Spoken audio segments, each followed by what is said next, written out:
Party unstoppable. మీ అందరికి cinema మొదలవబోతుంది.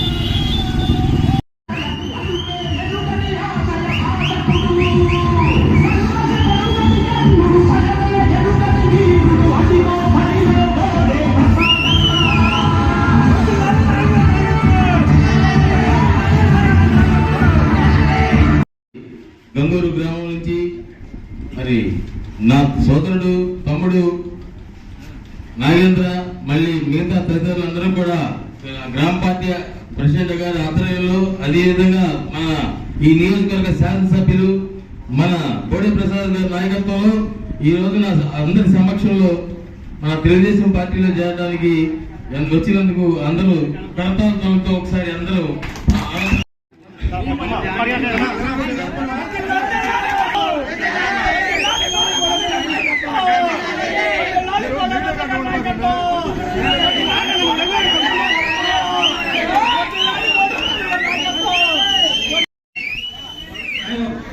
మట్టా ప్రేమ్, బంగారు దేవుడు, బంగారు సాయిగంగా,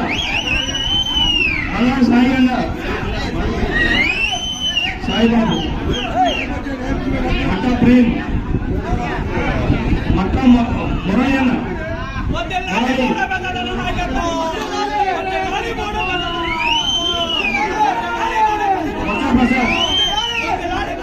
ప్రసాద్, వినయ్, బంగారు మోగరాజు, సింగపల్లి అప్పారావు,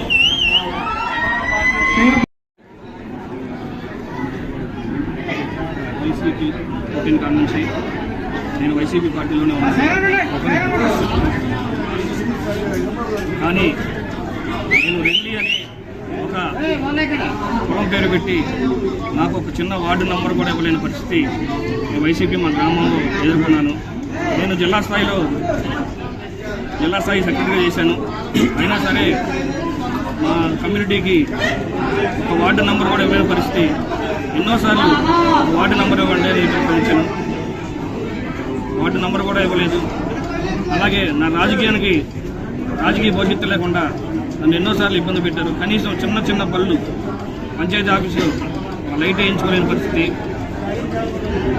మా కమ్యూనిటీకి చాలా నేను రాష్ట్ర యువజన అధ్యక్షుడిగా ఉన్నాను. అయినా సరే మమ్మల్ని ఎవరూ లెక్క చేయట్లేదు.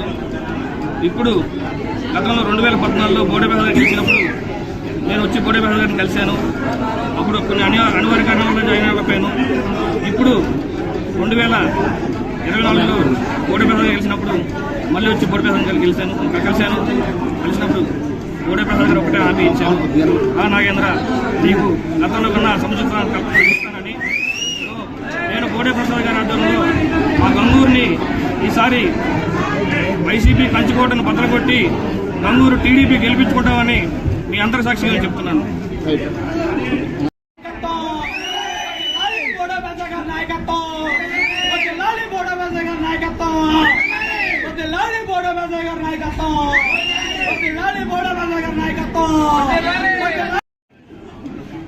గత 5 సంవత్సరాల్లో ఏ గ్రామంలో చూసినా అభివృద్ధి అనేది కనిపించలా. అలాగే ఎంతో మంది నాయకులు కూడా ఎన్నికల ముందే తెలుగుదేశం పార్టీలోకి వచ్చి గత 5 సంవత్సరాల్లో రాష్ట్రం తీవ్రంగా నష్టపోయింది అభివృద్ధి విషయంలో. తెలుగుదేశం పార్టీలోకి వస్తే తెలుగుదేశం పార్టీకి మద్దతు ఇస్తే అభివృద్ధి సంక్షేమం రెండూ కూడా సమానంగా నడుస్తాయనే ఒక ఆలోచనతో ఎంతో మంది ఎన్నికల ముందు వచ్చి తెలుగుదేశం పార్టీకి మద్దతు ఇవ్వడం జరిగింది. అదేవిధంగా ఈరోజు సోదరుడు బంగారు నాగేంద్ర ఈరోజు తెలుగుదేశం పార్టీ కుటుంబ సభ్యుల్లాగా మా కుటుంబ సభ్యుల్లాగా ఈరోజు పార్టీలో జాయిన్ అవడం జరిగింది. అలాగే నాగేంద్రతో పాటు వచ్చిన యువత అనేక మంది ఈరోజు ఇక్కడికి రావడం జరిగింది. ప్రతి ఒక్కరిని కూడా నేను చెప్తా ఉన్నా, ఏ ఒక్క చిన్న పని ఉన్నా నా దగ్గరికి ఎప్పుడైనా డైరెక్ట్గా రావచ్చు, తప్పకుండా అందరికీ పని చేయడానికి ఉన్నానని చెప్తూ, అలాగే ఈరోజు గంగూరు గ్రామానికి కూడా అభివృద్ధిలో పెద్దపేట వేయడం జరిగింది. ధనేకుల ఇంజనీరింగ్ కాలేజీ అంటే 100 రోజులు పూర్తి అవ్వకుండానే ధనేకుల ఇంజనీరింగ్ కాలేజీకి ఒక రోడ్డు శాంక్షన్ చేయడం జరిగింది. అలాగే రవీంద్ర సాల్వెంట్ ఆయిల్ రోడ్డు కూడా ప్యాచ్ వర్కులకి టెండర్లు పిలవటం జరిగింది. అలాగే గ్రామంలో అంతర్గత రహదారులకు సుమారుగా 40 లక్షల రూపాయల దాకా కేటాయించడం జరిగింది. తప్పకుండా మన ఏదైతే గంగూరు గ్రామంలో అభివృద్ధికి పూర్తి సహకారం అందిస్తామని ప్రతి ఒక్కరికి తెలియజేస్తూ, నాగేంద్ర మరి ఇప్పటి నుంచి గ్రామంలో అభివృద్ధిలో భాగస్వామ్యం అవుతాడు. అలాగే తెలుగుదేశం పార్టీ కుటుంబ సభ్యుడిగా మేమందరం కూడా భావిస్తా ఉన్నామని చెప్పి తెలియజేస్తా ఉన్నాం.